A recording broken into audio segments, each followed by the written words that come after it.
Hey Bex, it's me. You have to excuse the angle I'm sitting at. I'm just, sitting that way. So if I'm not apparently on camera, I apologise. Actually, I'll try shifting round a bit.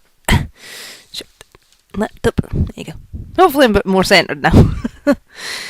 Anyway, before I get started with the intro properly, there was something that was supposed to be added in the bonus section of the last video. Actually, it was the whole reason the bonus section existed in the first place.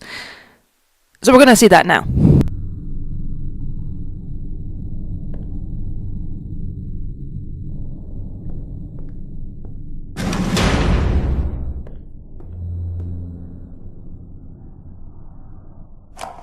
Everything feels like it's coming apart. When I walked into the recording booth today, Sandy was there with that Allison. Apparently, I didn't get the memo. Alice Angel will now be voiced by Miss Allison Pendle. A part of me died when he said that. There's gotta be a way to fix this.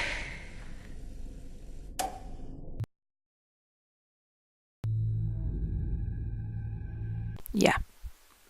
Apologies for missing that out. Anyway, that actually leads on to the next bit. I had a comment from Cheryl McKinney of KosStitcher's on my last video. Shout out, by the way, as I'm mentioning your name here. And thank you for the comment. But she left a comment on Flosstube 31 Part B. I commonly call them Part 1 and 2, but technically it's B because I letter it. But she left a comment saying that she liked the way I did the layout, and thank you for that. And that she was also looking forward to Chapter 4. I actually responded to that comment saying that Chapter 4 is the next footage to be on a Stitch with Me video. So basically, this one, number 32, Chapter 4. However, you may notice from the title that is not the case. I'm afraid there's going to be a slight delay on Chapter 4, because when I attempted to record it, my camera kept glitching out during one of the mandatory mini-games. You have to beat a shooting gallery. Was it a bottle toss in a shooting gallery? I barely passed the bottle toss. The camera was acting up then as well. Not as bad as it was with the shooting gallery, but I was having trouble seeing things on occasion. And I was and ignoring the rubbish camera for bottle toss, I was just not doing well at timing, throwing the ball. I knew when you had to do so from watching various playthroughs, but I was just not doing well. But the shooting minigame was a whole nother matter. I don't know how it is in real life when people do the whole you gotta shoot the cards or targets or whatever you get a fairground ride. But in Chapter 4, at least of the current patch of Chapter 4, I don't know if it's been like that since the initial release, because like a few other players, I had that issue of you go to pause the game when it first came out, you go to pause the game and it crashes on you. Because your cursor disappears. Your crosshair reticule thing just completely disappears and you couldn't do nothing, so you had to, if playing on the PC like me, it was Alt F4. In other words, manual quit. If you had it in Windows mode, you could just select Task Manager. I'm not sure what Mac and Linux equivalents of Alt F4 or if you got Task Manager or something similar. But you had to manually quit out the game. Which for some people that was streaming the game on release day, that was not good. So they had to remember not to pause. So they patched the game because of that issue. There was issues when people played the updated Chapter 3, in other words the current version, that when walking through the corridor with a flashlight, they changed how Boris moves through the corridor. Instead of just generally following you, unless the flashlight's on him, he will not move. He just cowers, he's too scared to go ahead. And with some people, even if they put the flashlight on him, Boris wouldn't move. The game just there and then soft locked. So they either had to restart the chapter or restart the game.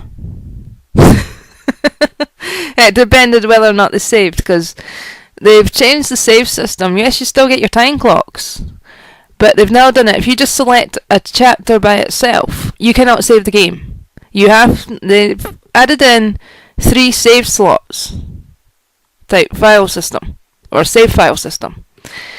And unless you're selecting one of those slots and you select to use the punch clocks doing so, you're not getting to save your game. So as I said, people either have to start from the beginning of the chapters, or start from the beginning of the game. And let's just say that annoyed a lot of people, myself included. Yeah, I do agree on why do we have to play the entire game again just because, one, it crashed on us, or two, we want to play a specific bit. Like, if we want to unlock a particular achievement, we need to go to a specific part of the game. We don't want to play through the entire game just to get to this one bit. You know? That's, yeah, how it goes. But because I was having the issues with the camera, no. Because when it came to the actual Bullseye Bonanza, as the shooting gallery is called. Back to the main point here. But when it came to that, like, if you go to use it, like, when I went to use the controller, my crosshair, which is supposed to be the best way of aiming for the targets, would either move too slow or move too fast. It doesn't help that the crosshair itself has been changed. It's no longer that little star-bursty dot thing. It's now a sort of magnifying glass-looking ring in the centre of the screen. And it blends in with the background, doesn't matter where you are on the stage.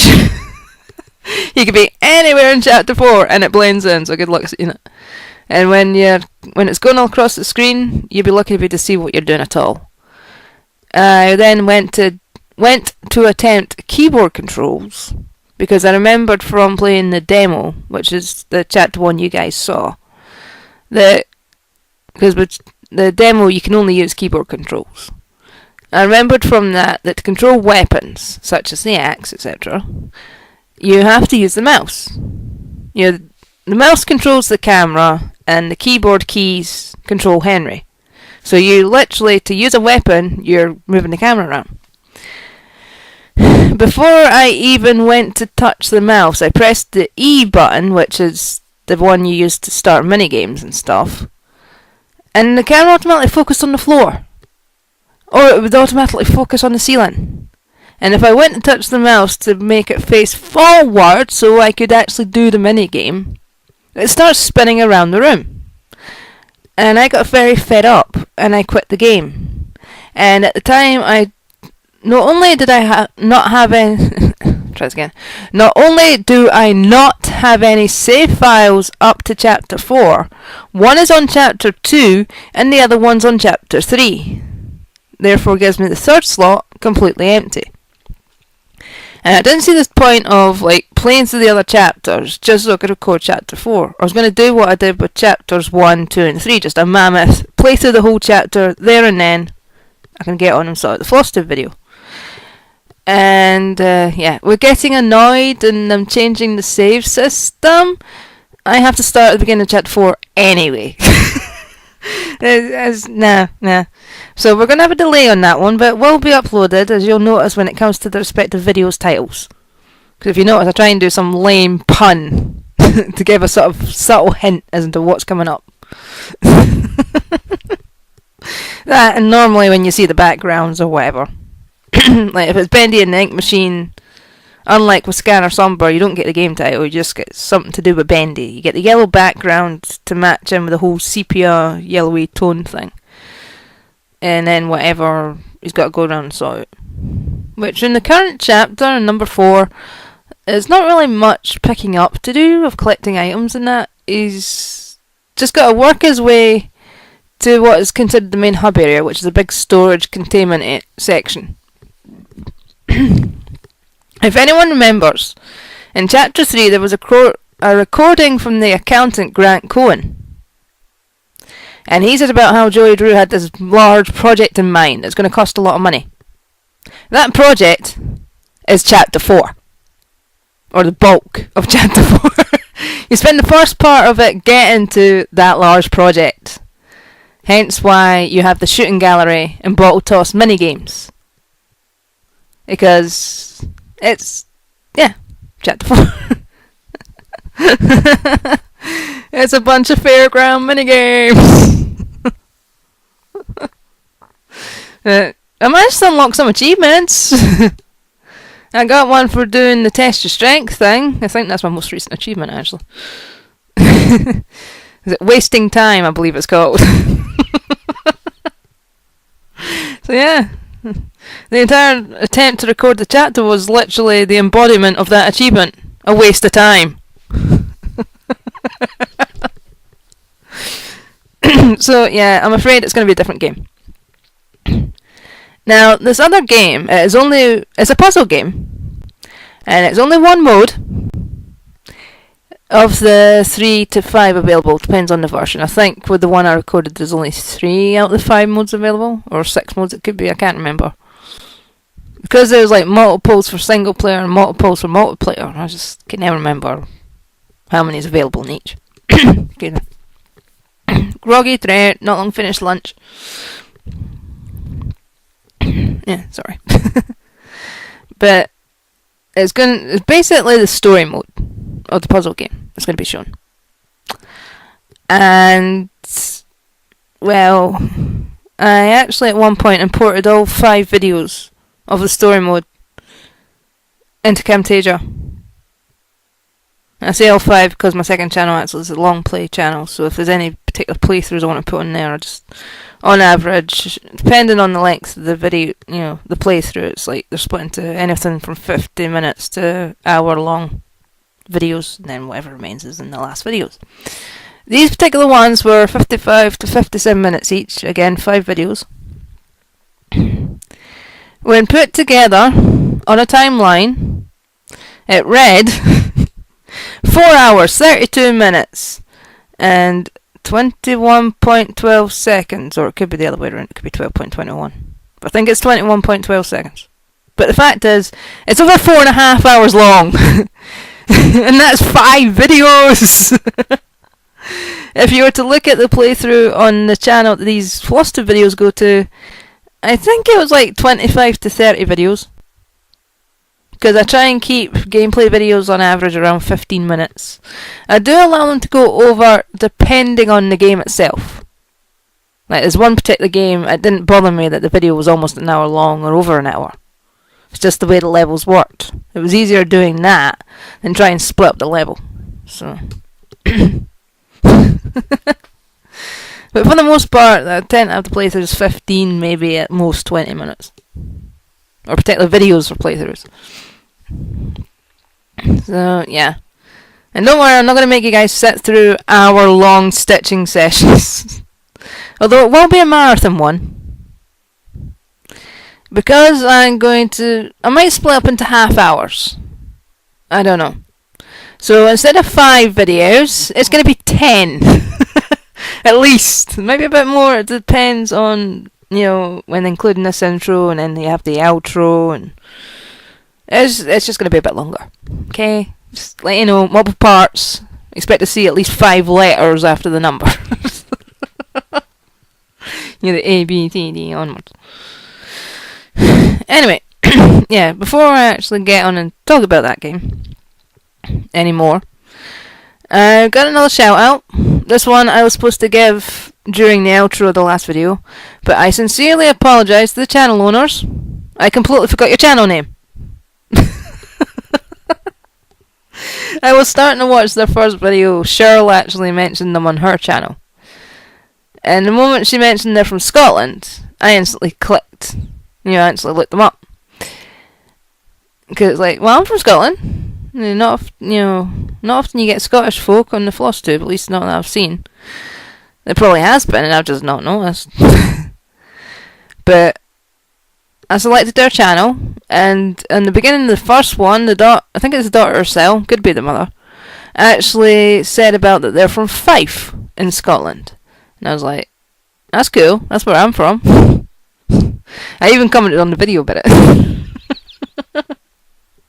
There's also, I believe I gave her a shout out previously, another Flosstuber called KosStitcher. She is obviously from Fife. In fact, she lives 40 minutes away from me by train.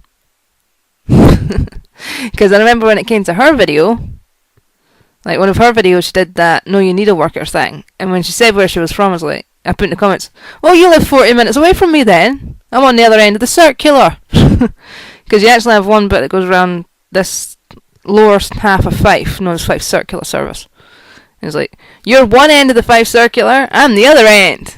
Sweet. But anyway, yeah. The actual channel, the third Fife Scotland Flosstube channel, at least that I know of, is called Ruby rat bags, and that's with a Z, stitches. And each word starts with a capital. So there'll be a link in the description. I'll link all 3 channels. It'd be a lot easier, actually. So you got Cheryl from West Virginia, KosStitcher from Glen Rothes, 40 minutes away, and then you got the Ruby Ratbag Stitches. So yeah, it's kind of funny because like Cheryl's got the same last name as me, and then the other 2 channels, they live not too far from me. It's a small world after all, or however the tune goes. You can't get rid of us, Flosstube! Deal with it! But yes, there's that channel as well, if anyone's interested. Although, speaking of Cheryl's channel, I actually learned about her channel from KosStitcher. So there you go. There was one other channel that shouted me out previously, although I don't know if that was an intentional shout out, and that was Lizardly, and I left a comment about when I'd bought some bar frames, which I believe some people call stretcher frames or something, but I know them as bar frames. That's what it actually says on the packaging. But like, so when I was mentioning to Lizard Lee about I'd picked these up and everything and how I can put them together, depending on what size ones I put together, I can either have square shape or rectangular shape. Because in that comment I asked her, what sort of size Q-snaps does she have, because that's what she uses, and she replied. And then she put, as part of her reply, oh, by the way, I've mentioned this little talk of ours, little question answer thing, in number 46 of Magnificent Wizard. I was like, cool. So when it came to number 46 being uploaded, she mentioned my name. And she was like, I'm not sure if I pronounced your name properly. So I put in the comments, yes, you did, thank you. So yeah, that's cool. I got 2 shout outs. Thank you very much to those people. Anyway, sort of rather selfish bragging aside, my apologies. I suppose I better show you my cross stitch. This is Flosstube after all. It's important to show these sort of things. Right, the thing I was working on, I think I actually mentioned before I was going to be working on it, was the diamond pattern. I've done, hopefully it shows up well, I've done the top of the medium-sized diamonds. This bit at the very top is the large diamond. The large diamond itself acts as an outline, goes around here. And then you got this one here, and it gets repeated here, here, and here. And I'm not sure if you noticed, but this diamond itself is 4, excuse me, blooming heck, 4 smaller diamonds. Hence why before when I mentioned it, it's Diamondception. And for those that do not like seeing patterns, I recommend either looking away or closing your eyes. For those that don't mind seeing, I'm going to try and better explain what I was talking about there. Right. The bit I've just went and done, well, I say just went and done, I did it a couple of days ago. It was this top diamond here. As you can, I'm not sure you can see it properly because it being in Polly Pocket, but it's like 1, 2, 3, 4 small diamonds make up a big one, and then you got 4 of those medium. I call it big, but it's not. It's medium size, and then the outer thing is the big diamond. I've done that one. I've done the top bit. I've got that little bottom line. I've actually started doing some of this stuff, and I'm actually doing the line that goes down here, the one nearest the diamond. In fact, oh no, I was going to say I've got the floss hanging down, but it's not. But let's see what I've done. Oh yeah, just looking at, I've done this bit here. So I've got all that. The line not finished, it's only half stitched. Going down and around, and some of this finished. So yeah. For those that don't like looking at patterns, it's safe to look again. The pattern is gone. You don't have to worry. Your eyes won't be damaged. Alright, back to the actual game that's going to replace the Bendy Chapter 4. The game that's going to be quite a few parts long. As I said, the story mode itself split into 5 videos. I don't know if it was all of them or most of them, averaged about 55 to 57 minutes. But as I said, in total, it was 4 hours, 4 hours, 32 minutes, and 21.12 seconds. Although that does technically include all the little startup bits, made by this company, presented by this one in the title screen. But it's approximately 4.5 hours. And that game in question, who's that? It's an interesting puzzle game. It's basically, you have, I think it's 5 different colour blocks. One of them white. The white blocks, they basically act as walls and like little obstacles. They never move. So you can actually either use them to your advantage, or they'll, as I said, act as an obstacle. The 4 different colour ones, red, blue, yellow and green, do move.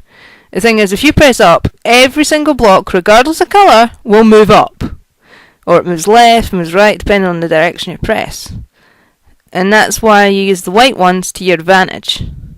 You can use them, because they act as obstacles, you can use them to stop certain other blocks moving. Because once 2 or more blocks of a particular colour stick together, you cannot separate them, unless you select the undo option. Which means one slight wrong move or misjudgment of what you're doing, and you can mess up the entire puzzle and have to start again. And, the footage you will be seeing is actually a standard playthrough for the chapter, because I am not going through all that again just for now. Some of these puzzles literally took me about half an hour to an hour to complete. So you can imagine what the overall time of the footage was when it was recorded. Also, I have the Game Boy Advance version. The Game Boy Advance version has an extra 2, maybe 3 modes. In single player, could be multiplayers, I don't know. But it has extra content to that. And the story modes, there is a slight difference between the two. What could be a red block in there may actually be a green block, yellow block, or even blue. It won't be the red though. It's like the blocks the colours are rearranged. So, you might have yellow there, but you could have green there. Or you can have green there and red there. Or green there and blue there, if you get what I mean. So, be the exact same puzzle, it's just the colour of the block is different. Because actually, if I remember right, with some puzzles, it was like, the puzzle itself was like red and yellow. It goes like 1, 2, 3 across, sort of thing. And then goes underneath, you got 4 colours. But it was like red and yellow, whereas in that case it was yellow and red. The colours were swapped round. So and I actually ended up having to use strategy guides at one point for some of these puzzles, including one that had them swapped round. Because it was strategy guide for that version, but I was playing that. So, yeah. Hopefully you'll enjoy that. It's actually, I know I'm rambling and it might sound a bit confusing, but it's an enjoyable puzzle game. You can also get it for mobile phone. Well, you get it for Android, iPhone, and PlayStation Portable, otherwise known as the PSP. I've seen someone play the latter version. It's like a scaled down version of even that.